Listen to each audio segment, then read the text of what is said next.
قربانی کس عمر میں واجب ہے اگر صاحب استطاعت ہو؟ سحر گل: شریعت کے تمام احکام آپ پر واجب ہوتے ہیں جب آپ بالغ ہو جائیں. تو خواتین کو جب مینسز آنا شروع ہوں تو وہ بالغ شمار ہوتی ہیں، اور لڑکوں کو جب نائٹ فال یا احتلام شروع ہو جائے تو وہ بالغ شمار ہوتے ہیں. اور اگر یہ علامتیں عورت میں یا مرد میں ظاہر نہیں ہوئی ہیں تو اسلامی لحاظ سے جب بھی کوئی لڑکا یا لڑکی 15 سال کا ہوگا تو وہ بالغ سمجھا جائے گا. تو بالغ ہوتے ہی شریعت کے تمام احکام آپ کی طرف متوجہ ہو جاتے ہیں. تو اس عمر میں اگر صاحب نصاب ہیں تو قربانی واجب ہے، مرد ہو یا عورت ہو.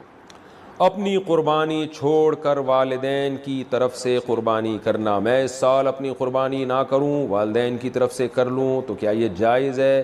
ایم ایس فاروقی برطانیہ سے. دیکھیں، اگر آپ کے والدین وفات پا چکے ہیں تو پھر اگر آپ والدین کی طرف سے کرتے ہیں وہ حقیقت میں آپ ہی کی طرف سے ہوتی ہے، اس کا ثواب والدین کو پہنچا رہے ہوتے ہیں، تو اس میں آپ کا اپنا واجب بھی ادا ہو جائے گا. لیکن اگر آپ کے والدین حیات ہیں تو آپ ان کی طرف سے قربانی کر رہے ہیں ان کی پرمیشن سے، تو پھر آپ کی قربانی نہیں ہوگی، بلکہ ایک جانور میں دو بندوں کی بھی نہیں ہوگی، ابا اماں دونوں کی نہیں ہوگی. دو حصے لینے پڑیں گے یا دو جانور کرنے پڑیں گے تب ابا اور اماں کی ہوگی. تو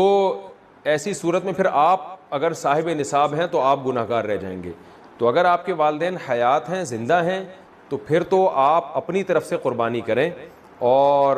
والدین صاحب نصاب ہیں تو ان کی طرف سے الگ کر لیں، صاحب نصاب نہیں ہے تو ضرورت نہیں ہے کرنے کی. اور اگر والدین دنیا سے جا چکے ہیں تو ان کی طرف سے قربانی وہ اصل میں آپ ہی کی اپنا ہی قربانی کہلاتی ہے، کیونکہ مردہ جو ہے وہ تو شرعی احکام کا، عبادت کا مکلف نہیں ہے، جو میت ہے. تو آپ ہی کی قربانی ہوگی، آپ کا واجب بھی ادا ہو جائے گا اور ثواب بھی ان کو انشاءاللہ والدین کو مل جائے گا. ایصال ثواب کے لیے قربانی: ابا اماں کی طرف سے قربانی جو مرحوم ہے، دادا نانی کی طرف سے قربانی، یہ بالکل جائز ہے، اس میں کوئی حرج نہیں ہے. بعض صحابہ سے بھی ثابت ہے اور رسول اللہ صلی اللہ علیہ وسلم سے بھی ثابت ہے کہ آپ نے 2 مینڈے ذبح کی، ایک اپنے لیے اور ایک اپنی امت کے لیے. تو پتہ چلا کہ یہ قربانی اپنے لیے بھی ہو سکتی ہے اور اپنے علاوہ کسی اور کے لیے بھی ہو سکتی ہے. وہ کسی اور کوئی بھی ہو سکتا ہے، نبی صلی اللہ علیہ وسلم بھی ہو سکتے ہیں، آپ کے والدین بھی ہو سکتے ہیں، تو کوئی بھی ہو سکتا ہے. لیکن جب آپ کسی اور کے لیے قربانی کر رہے ہیں تو یا تو وہ دنیا سے جا چکا ہوگا یا وہ زندہ ہوگا. اگر دنیا سے جا چکا ہے تو وہ قربانی کا گوشت آپ خود بھی کھا سکتے ہیں، لیکن اگر وہ زندہ ہے تو اس کی پرمیشن کے بغیر اس کے لیے قربانی نہیں ہو سکتی، کیونکہ وہ ایک عبادت ہے اور جو زندہ آدمی ہے وہ عبادت کا اہل ہے. جب تک اس کی وہ نیت نہیں کرے گا خود تو اس کی قربانی نہیں ہوگی. تو وہ اس کی نیت کے لیے ضروری ہے کہ اس کو کم از کم اطلاع ضرور دی جائے اور وہ اس پہ راضی ہو، چاہے وہ زبان سے اجازت دے دے یا دل سے ویسے ہی راضی ہو، یعنی آپ کو پتہ چل جائے کہ یہ راضی ہے اس پر، تو بھی ٹھیک ہے. اگر کسی نے وصیت کی تھی کہ میرے مرنے کے بعد میرے لیے قربانی کرنا اور مال چھوڑ کر گیا ہے وہ قربانی کا، تو پھر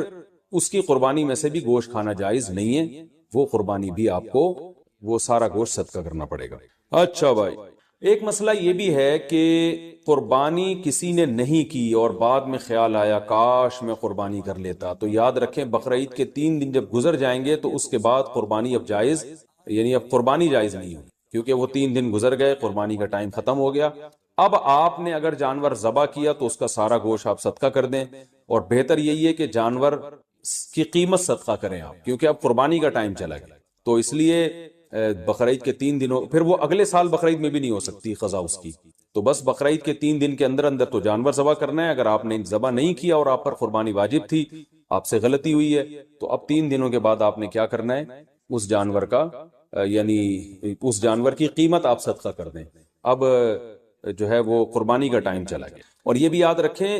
اس پر بہت مضبوط دلائل ہیں کہ قربانی کے صرف 3 دن ہیں. اس پر میں کلپ ریکارڈ کروا چکا ہوں، صحابہ تابعین کے آثار ہیں، احادیث ہیں. یہ صرف 3 دن قربانی جائز ہے، چوتھے دن قربانی جائز نہیں ہے. بہت ساری روایات ہیں اس پر صحابہ کرام کی، تقریباً اجماع ہے اس کے اوپر کہ چوتھے دن قربانی جائز نہیں ہے. اور جو چوتھے دن والی حدیث ہے وہ بالاتفاق ضعیف ہے. تو اس لیے اپنے اہم ترین عبادت کو آپ ضائع نہ کریں. جو اللہ نے ہمیں 3 دن بتائے ہیں اسی میں قربانی کریں، اور وہ اتنے دن ہیں کہ ہمیں چوتھے دن کی طرف جانے کی ضرورت بھی نہیں. لیکن اگر کوئی کر رہا ہے تو بحث مباحثہ نہ کریں، لڑائی جھگڑا یہ بھی اچھی چیز نہیں ہے. آپ خود احتیاط کریں، صرف 3 دن، اور جتنے لیٹ کریں گے قربانی کا ثواب کم ہوگا. پہلے دن سب سے زیادہ، دوسرے دن اس سے کم، تیسرے دن اس سے بھی کم. اچھا بھائی، اور مسئلہ کیا ہے کہ قربانی میں عقیقے کی نیت کرنا، یہ سوال بھی بہت پوچھا جاتا ہے. بالکل جائز ہے. آپ ایک گائے لے کر آئے تو آپ اس میں اپنے بچوں کا عقیقہ بھی کر سکتے ہیں، اور قربانی کا یعنی بیٹے کا، لڑکے کی طرف سے 2 حصے ڈال دیں اس میں اور ایک اپنی قربانی بھی کر لیں.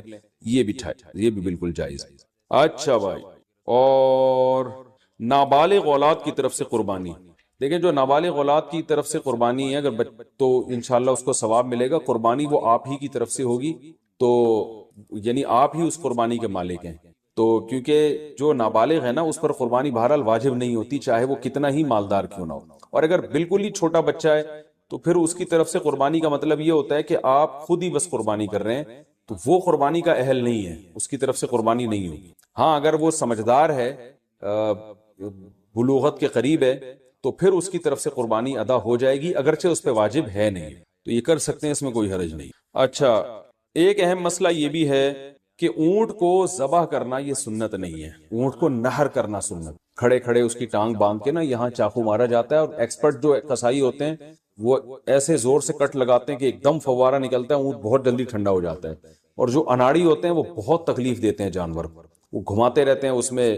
اور ان کو صحیح نس ملتی نہیں ہے، رگ ملتی نہیں ہے، اونٹ کا خون کم بہتا ہے، وہ بہت دیر سے اس کی جان نکلتی ہے، تو یہ بہت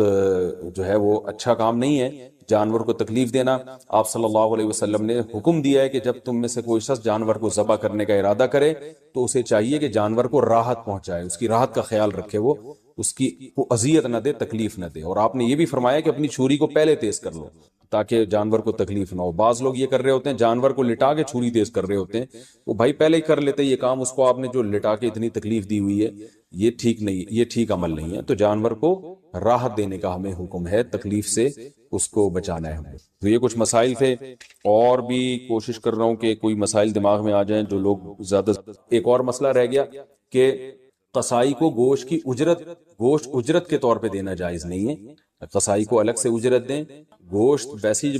بیٹھا ہو تو کھانا وانا گوشت پکا کے کھلا سکتے ہیں، سب کھا رہے ہوتے ہیں تو وہ بھی کھا سکتا ہے، لیکن گوشت جو الگ سے قصائی لوگ سائیڈوں پہ نکال لیتے ہیں، پٹ کا گوشت الگ کر دیا، چانپیں ادھر کر دی، بہت ہاتھ گھوم رہے ہوتے ہیں بعض قصائیوں کے، تو ان کو منع کریں اس عمل سے، اور خاص طور پہ جو مشترک جانور ہے حصوں والا، اس میں تو یہ عمل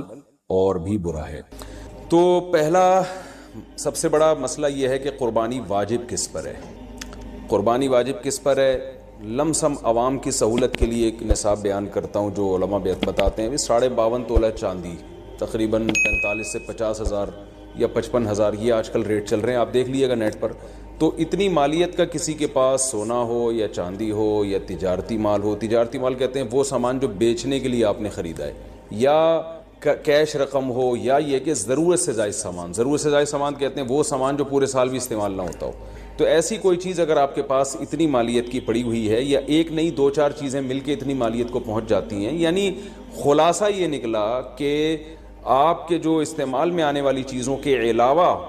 آپ کے پاس اتنی مالیت کی مال موجود ہے، اور ضروری خرچے اس میں سے نکال دیں، قرضے نکال دیں، وہ سب نکال کے بھی اتنے پیسے آپ کے پاس بچتے ہیں 50 55 60 ہزار تک، تو پھر آپ پر قربانی واجب ہے۔ یہ بہت مختصر بتا رہا ہوں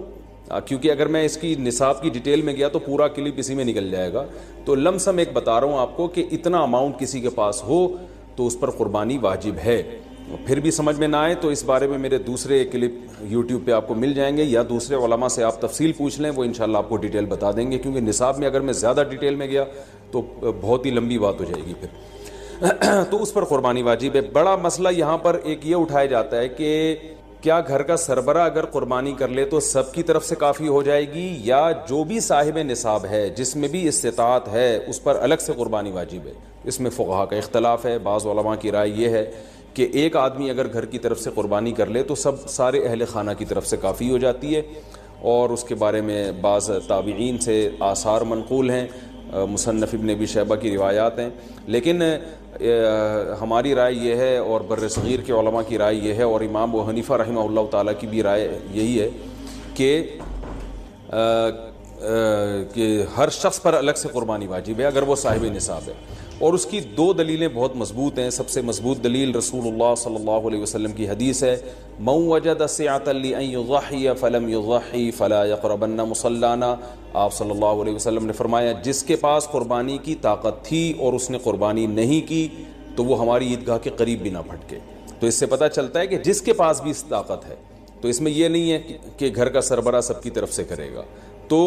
یہ جو ہے ایسا نہیں ہے، بلکہ صاف الفاظ ہیں حدیث کے کہ جس کے پاس بھی استطاعت ہے تو وہ اس پر قربانی اس کو کرنی پڑے گی۔ اور دوسری دلیل یہ ہے کہ عبادات میں کہیں بھی ایسا نہیں ہوتا کہ ایک کی عبادت دوسرے کی طرف سے کافی ہو جائے، تو اس پر قیاس کا تقاضا بھی یہی ہے کہ جب اسلام میں کوئی بھی ایک عبادت دوسرے کی طرف سے کافی نہیں ہوتی تو یہ کیسے ممکن ہے کہ قربانی جو مستقل ایک سنت ابراہیمی ہے وہ ایک کرے اور دوسری کی طرف سے بھی وہ خود بخود ادا ہو جائے؟ تو یہ اس کا بھی تقاضا ہے۔ بعض حضرات یہ دلیل دیتے ہیں کہ حضرت ابو بکر اور عمر رضی اللہ عنہما قربانی نہیں کرتے تھے۔ اچھا سوری، یہ دوسرے مسئلے کی دلیل ہے۔ تو پہلا تو یہ ہو گیا کہ قربانی ہر صاحب استطاعت پر لازم ہے۔ بیگم کے پاس اگر زیور ہے اور اتنی مالیت کا ہے تو اس پر بھی قربانی واجب ہے۔ پھر وہ الگ بات ہے کہ اس کی طرف سے میاں اس کی پرمیشن سے کر دے، یعنی واجب تو اس پر ہوگی لیکن ضروری نہیں ہے کہ وہ خود کرے، اس کی طرف سے اس کا میاں بھی کر سکتا ہے اس کی پرمیشن سے، اجازت سے، اور میاں اپنی طرف سے بھی ایک کر دے اور بیگم کی طرف سے بھی ایک کر دے، یعنی گھر کے ایک فرد کرے گا اور سب کی طرف سے کافی ہو جائے یہ نہیں ہے، بلکہ ہر فرد کو الگ کرنی پڑے گی۔ وہ الگ بات ہے کہ اپنے پیسے سے کرنا ضروری نہیں ہے، وہ فرد خود کرے یا کسی سے کروا دے۔ پھر جب کسی سے قربانی کروائے گا تو اس کو پیسے دے، یا جو قربانی اس کی طرف سے کر رہا ہے وہ خود اپنے پیسے استعمال کر لے تو بھی ٹھیک ہے۔ یعنی یہ بھی ٹھیک ہے کہ آپ کے جو ابا ہیں، آپ کے جو والد صاحب ہیں وہ قربانی کر رہے ہیں اور سب بالغ بچوں کی طرف سے کر رہے ہیں، پیسے کسی سے نہیں لے رہے تو بھی ٹھیک ہے، کوئی حرج نہیں ہے۔ یا شوہر بیوی کی طرف سے کر رہا ہے اور پیسے نہیں لے رہا اس سے تو بہت اچھی بات ہے، ایسا نیک شوہر اللہ میاں سب کو دلائے۔ تو یا بیگم صاحبہ کر رہی ہیں اپنے خرچے پہ اور میاں کی طرف سے بھی کر رہی ہیں، میاں سے پیسے نہیں لے رہی، تو سبحان اللہ، بہت اچھا لگا آپ کو سن کے، تو ہمیں بھی بہت اچھا لگا۔ تو یعنی پیسوں کا ہر ایک کا ڈالنا ضروری نہیں۔ اچھا یہ بھی ایک مسئلہ ہوتا ہے کہ بڑا بھائی کر رہا ہے سب کی طرف سے اور سب سے آدھے آدھے پیسے لے رہا ہے قربانی کے، وہ یا تھوڑے تھوڑے پیسے لے رہا ہے، باقی پیسے اپنی جیب سے ڈال رہا ہے تو بھی ٹھیک ہے۔ یعنی جس کی طرف سے قربانی ہو رہی ہے اس کے لیے خود سے پیسے یعنی خرچ کرنا ضروری نہیں ہے، اس کی طرف سے اگر کوئی اور خرچ کر دیتا ہے تو بھی ٹھیک ہے، چاہے پورے پیسے خرچ کرے یا آدھے پیسے خرچ کرے۔ قرضہ لے کے بھی قربانی کی جا سکتی ہے، آپ کے پاس اگر پیسے نہیں ہیں تو آپ قرضہ لے کے کر سکتے ہیں، اگر آپ کو یقین ہے کہ میں یہ قرضہ بعد میں لوٹا سکتا ہوں۔ البتہ قرضہ کھا کے قربانی ٹھیک نہیں ہے کہ آپ نے کسی کا قرضہ دینا ہے، وہ مانگ رہا ہے، دروازے پہ کھڑا ہوا ہے، وہ دے نہیں رہے اور آپ اس کے پیسوں سے بکرے کاٹ رہے ہیں آپ، یہ ٹھیک نہیں ہے، یہ آخرت کے لیے بھی نقصان دہ ہے اور وہ بکرے کے لیے تو نقصان دہ بہرحال ہے ہی ہے۔ تو ایک مسئلہ تو یہ ہو گیا۔ دوسرا مسئلہ یہ ہے کہ قربانی کیا واجب ہے یا سنت ہے، تو اس بارے میں بھی دونوں رائے ملتی ہیں علماء کی۔ جو علماء کہتے ہیں سنت ہے وہ بھی عام سنت نہیں مانتے بلکہ سنت مؤکدہ۔ سنت مؤکدہ کا مطلب جو نہیں کرے گا قابل ملامت ہوگا، اور